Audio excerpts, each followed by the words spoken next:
반갑습니다. 한국장애인수연구소의 소영주 소장입니다. 2020년 2월 20일입니다. 어젯밤이었죠. 정몽구 현대자동차그룹 회장, 이사의 의장이죠. 21년 만에 이사회에서 내려오기로 하였습니다. 이것은 정의선 시대가 열렸다는 것을 의미합니다. 이미 2019년도에 대표이사로 취임했죠. 정의선 부의장은. 명치를 상부한 정몽구 회장으로서부터 정의선으로부터 세대 교체를 의미하는 겁니다. 현대자동차그룹이 참 파란만장하였습니다. 우리가 그 양재동을 거쳐 오다 보면 현대와 기아의 사고를 볼 수 있죠. 고속도로. 근데 거기서 보면 현대에게는 기아가 없어서는 안 될 일이죠. 기아 자동차의 역사가 현대 자동차로 그대로 넘어갔습니다. 기아 자동차라면 짚어봅시다. 기아 자동차의 비운의 기업입니다. 대한민국의 역사를 만들었고, 이 자동차 또는 오토바이, 바이크죠. 이 모든 역사의 시작은 기아 자동차로 출발을 합니다. 1905년이죠. 김초로 회장님이 경북 칠곡에서 태어났습니다. 17살에 일본으로 건너가서 일본에 있는 사마 제작소에 취직을 합니다. 너무 성실했던 김초로 회장님은 4년 만에 그 많은 일본인들 앞에서도 너무 성실하게 일을 했기 때문에 지배인이 됩니다. 이후 기회가 찾아오죠. 1929년 미국의 대공황 시대에 일본도 마찬가지로 공황을 겪었습니다. 어려웠습니다. 우리가 1998년도에 IMF 때 직원들에게 급여를 못 주면 주식을 대신 줬습니다. 웅진코웨이 같은 경우는 마찬가지입니다. 일본의 이 사마 제작소에서도 직원들에게 퇴직금과 급여를 주지 못하자 당시에 그 일본인은 그 직원들에게 기계를 주었다는 겁니다. 당시에 김초로 회장님은 월급과 퇴직금 대신 볼트와 너트를 만드는 기계를 받았습니다. 이걸 가지고 25살에 창업을 합니다. 근데 이게 마침 중일전쟁이 터지면서 엄청난 물동량이 터지기 시작합니다. 한때 직원이 300명이 넘어가기도 하였습니다. 일어나니까 늘 조국을 그리웠고 조국에 대한 애국심이 대단하였죠, 이분요. 1943년도에 일본에 있는 기업을 정리합니다. 그 당시에 금액이 500만 엔. 현재 한 돈으로 하면 예상을 하면 1000억 원 정도 됩니다. 1000억 원. 어마어마한 돈을 가지고 1944년도에 한국으로 귀국해서 영등포에 경성전공을 성합니다. 이게 바로 제가 여의도인데 영등포에 경성전공을 설립하고 이 와중에 국내 자전거 산업을 이끌기 위해서 직원들하고 함께 불철주야노력을 합니다. 이 와중에 6.25가 터집니다. 6.25가 터졌는데 다시 이 기계를 들고 부산까지 내려가서 이 6.25 와중에 최초의 자전거인 삼천리 자전거를 만들게 되는 겁니다. 이것이 바로 기아차의 시작입니다. 그 기아 산업으로 사명을 변경하죠. 이분의 목표는 비단 자전거, 자동차나 비행기를 만들고 싶었던 분이었습니다. 1973년 소아리 공장을 오픈하죠. 당시에 정중 회장이죠. 현대 정중 회장도 와서 보일 정도로 최첨단 시설을 갖추게 됩니다. 완스톱이죠. 공정의 완스톱. 그래서 거기서 역사가 시작됩니다. 대한민국의 역사, 자동차의 역사와 오토바이의 역사가 거기서 시작되는 거죠. 이런 역사. 국내에서 가장 많이 팔리는 브리샤 자동차가 승용차가 바로 기아 산업에서 만든 자동차였습니다. 그런데 이런 것들이 바로 정치적 현실에 의해서 자초되게 됩니다. 대한민국은 정말로 이 군부의 등장은, 전두환 정부의 등장은 여러 가지를 바꿔놓습니다.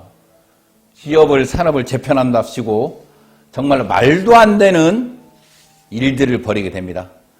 마찬가지로 기아 자동차도 당시에 1981년도 전두환 정부는 자동차 공업 통합 조치를 발표합니다. 산업합리화법이죠, 일명. 그래서 중소형 화물차와 버스를 전문적으로 생산하는 회사로 기아를 바꿔버립니다. 이미 승용차로 국내 시장에 알려왔습니다. 브리사라든가 우리가 이 역사를 한번 보죠. 다시 한번 보죠. 1965년 일본의 마스다 자동차와 기술적으로 개발한 356cc 배기량의 K360을 시작으로 기아 마스다 T600, T2000이죠. 3자시를 잇따라 성공시키는 회사였습니다. 그 다음에 브리샤까지. 이런 승용차를 만드는 회사를 어떻게 승용차를 못 만들게 만들고 있습니까? 정책으로 억압이죠. 핍박이었습니다.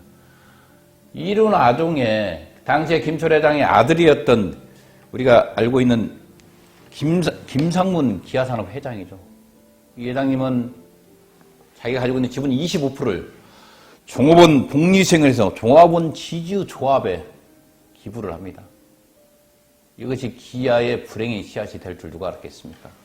노조의 방만, 노조의 경영참여, 이런 와중에 김선홍 회장이 등장을 하죠.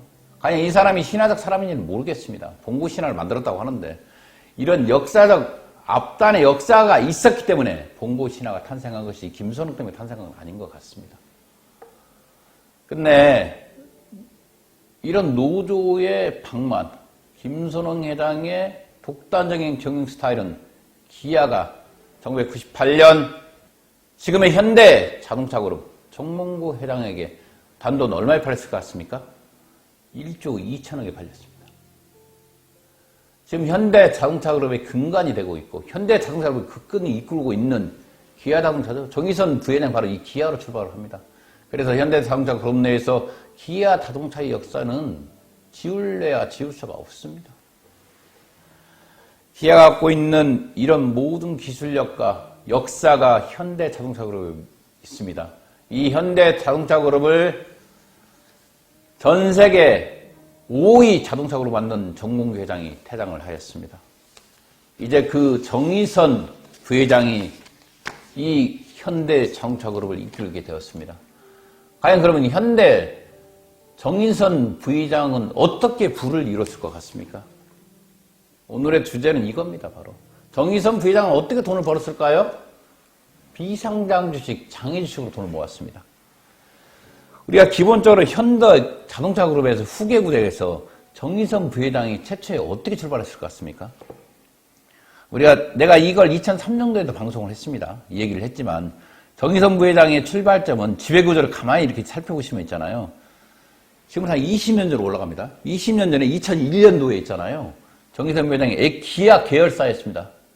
기아 계열사였던 본텍이라는 자동차 부품 업체가 있습니다. 본텍. 이 주식을 15억 원에 인수합니다. 인수한 뒤에 현대 모비스, 현대 오토네트가 합병을 시도했지만 지나치게 본텍의 가치를 높게 올렸죠. 편법이죠. 편법. 너무나 높게 산정되어 있는 편표 증여를 악용했다는 논란이 일다 후퇴를 합니다. 후퇴를 결국 2005년도에 정의선 부회장은 본텍 지분 30%를 지메스에 매각하게 되죠. 이때 남긴 차액이 2001년도에 15억 원 들여서 500억이니까 차액을 얼마 남길까요? 500억대 차액을 남깁니다. 이렇게 돈을 모으기 시작하는 겁니다. 그 후 정의선 부회장은 글로비스죠. 2001년, 2002년 각각 14억 9,800만 원입니다. 14억 9,800만 원을 들여서 글로비스 지분을 확보합니다. 현대 글로비스 역할은 현대차가 만든 완성차, 승용차를 화물차를 주선해 주는 거예요. 직접 화물차를 소유하지도 않았어요. 단순히 주선만 해주는데 엄청난 이득을 보게 됩니다. 2002년, 2004년 현대 글로비스의 감사 보고서를 보면 계열사 상대로 한 매출이 80%입니다. 거의 밀어준 거죠. 그죠?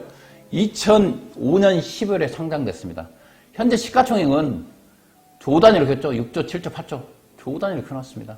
그 당시에 우리가 2015년에 내가 그 계산했을 때 정의선 부회장님의 평가이익이 얼마였냐? 14억 9,800만 원짜리가 지금 2020년인데 5년 전에 얼마였냐면 배당만 1,000억 받았어요. 배당만 1,000억 받고요. 그가 보유한 주식의 가치는 1조 5천억에 이릅니다. 이렇게 대기업의 후계자들은 비상장을 통해서 돈을 모았습니다.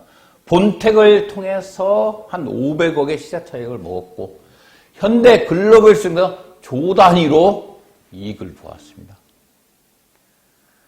이런 것들이 나중에 어떻게 되냐? 현대 자동차 그룹 계열 내에 있는 이노션, 현대 오토에버, 현대 이스코 등이 정의상 부회장이 많은 지분을 확보한 상태에서 경영권 승계를 위해서 중요 기업들이죠. 그리고 건설 플랜트 분야, 드디어 현대 엔지니어링이 등장합니다. 정의선 부회장님이 현대 엔지니어링 지분을 어떻게 확보했을 것 같습니까? 현대 앵코죠. 2002년 10월에 현대 앵코가 설립됩니다. 이 초창기 현대 글로벌 지분 60% 정도 그룹 계열사 지분 전량을 소유하고 있었죠. 이게 현대 앵코가 현대 글로벌에서 60% 갖고 있었으니까요. 그런데 2004년 12월 정의선 부회장이 글로벌서가 보유하고 있던 현대 앵코 주식 262억 원어치를 구입하게 됩니다. 이때만 해도 주당 11만 원씩 주고 260원어치 지분을 편입하죠. 현대 앵코 지분을. 2005년 5월 정의선 부회장은 현대 앵코의 유상증자에 참여하죠. 그런데 당시 사들인 가격은 2004년도 지분 인수 당시 가격의 20분의 1도 안 되는 얼마요? 5천원입니다. 5천원. 우리가 2004년 12월달에 얼마 주고 샀다고 했죠? 11만 원 주고 샀잖아요. 근데 2005년대 와서 5월달에서 얼마 주고 샀냐? 증자할 때 액면가 5천원이었습니다. 그러니까 한 13억 정도를 출자해서 현대 앵코 지분 한 25%를 보유하게 된 것입니다. 그런데 이 현대 앵코가 4년간 배당 얼마였을 것 같습니까? 476억을 했습니다. 연달아 배당을 실시했죠. 당연하죠. 현대 앵코는 그룹 내 일감을 몰아주니까 급성장합니다. 급성장.